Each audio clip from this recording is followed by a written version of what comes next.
India live TV, सच सबसे आगे। दोस्तों, मैं बात हफीज हूं। भारतीय जनता पार्टी जो सरवाइव कर रही है, भारतीय जनता पार्टी जो जिंदा है, शायद उसके पीछे गोदी मीडिया का सबसे बड़ा हाथ होगा। ये मैं इसलिए कह रहा हूं कि आपको जान के हैरानी होगी, क्या सिर्फ गुजरात में चुनाव था? क्या सिर्फ गुजरात के ही चुनाव के परिणाम आने थे? गुजरात के साथ हिमाचल प्रदेश का भी चुनाव हुआ, गुजरात के साथ एमसीडी दिल्ली का भी चुनाव हुआ, गुजरात के साथ कई राज्यों के उपचुनाव भी हुए, कई विधानसभा उपचुनाव हुए, लोकसभा मैनपुरी का उपचुनाव हुआ। लेकिन गोदी मीडिया ने आपको सिर्फ और सिर्फ गुजरात के ही परिणामों को बहुत बड़ा चढ़ा के बताया और हर वक्त दिखाया, ताकि मोदी इमेज और मोदी मैजिक जो है वो बरकरार रखने में गोदी मीडिया अपना काम कर सके। लेकिन भाजपा का क्या हाल हुआ आप जानते हैं? गुजरात छोड़कर सारी जगह लगभग सारी जगह भारतीय जनता पार्टी हारी है। लेकिन फिर भी मीडिया ने वो पूरे चुनाव के परिणामों को छुपा ही दिया है, गुजरात के परिणाम के नीचे दबा दिया है, और कोई ये कहने को तैयार नहीं है गुजरात भी कैसे जीते हैं।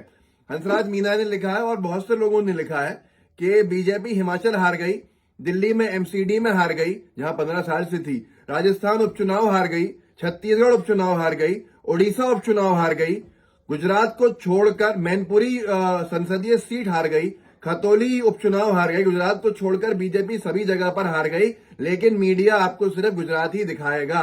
भाजपा मुक्त भारत होता जा रहा है, पर गोदी मीडिया इतने सारे चुनावी परिणामों को एक तरफ रख के, जहां बीजेपी को शिकस्त का सामना करना पड़ा है, बुरी हार का सामना करना पड़ा है। एमसीडी 15 साल तक बीजेपी के पास था, दिल्ली का नगर निगम जो महानगर का नगर निगम है, वहां के वो चुनाव के बाद उसके हाथ से निकल गया।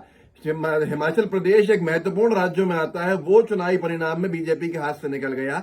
लेकिन बीजेपी गुजरात जीत गई। इसी में पूरी की पूरी भारतीय जनता पार्टी को फायदा पहुंचाते हुए गोदी मीडिया अपना काम कर रहा है।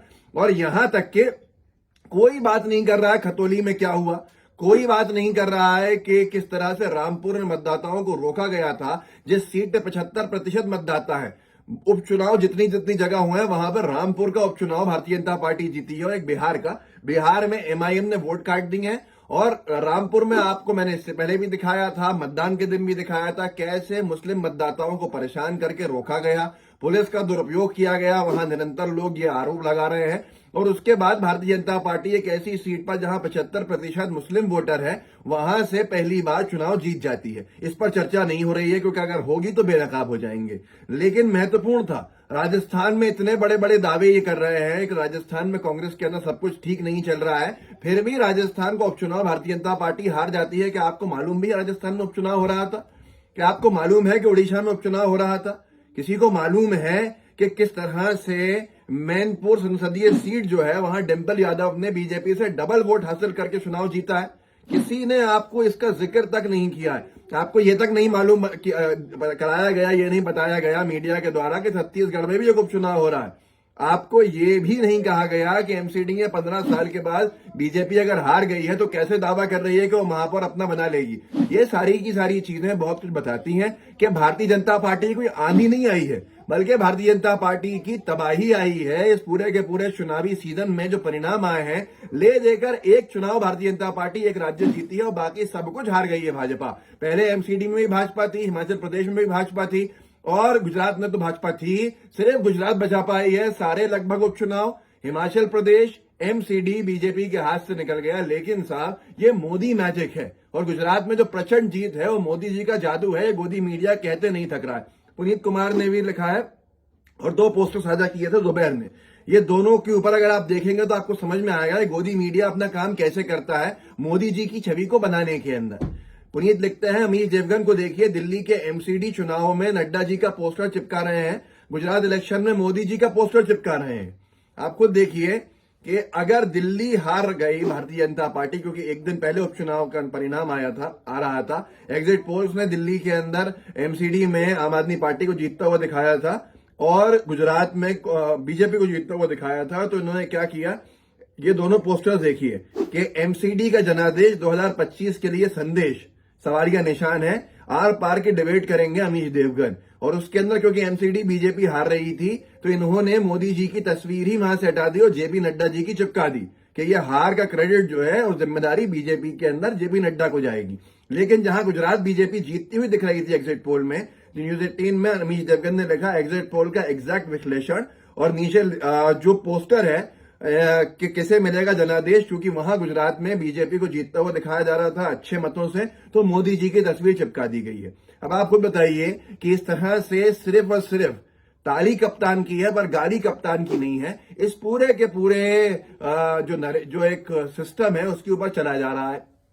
ये कोई कह नहीं रहा है कि मोदी जी ने खूब जम के प्रचार किया, एमसीडी में 6 मुख्यमंत्री उतार दिए देश के बीजेपी शासित राज्यों के, चाहे वो हिमाचल के मुख्यमंत्री हो, चाहे वो मध्य प्रदेश के मुख्यमंत्री हो, चाहे वो योगी जी हो, सब उतर गए। लेकिन उसके बाद भी भारतीय जनता पार्टी अपना किला नहीं बचा पाई। इसके ऊपर कोई चर्चा नहीं होगी। इस पर कोई चर्चा नहीं होगी कि राजस्थान जीतने के दावे करती है और उपचुनाव बीजेपी हार गई वहां से। इस पर कोई चर्चा नहीं होगी कि जेडीयू के प्रत्याशी को बीजेपी ने जो पीछे छोड़ा वो एमआईएम के कैंडिडेट के वोट कटने की वजह से छोड़ा।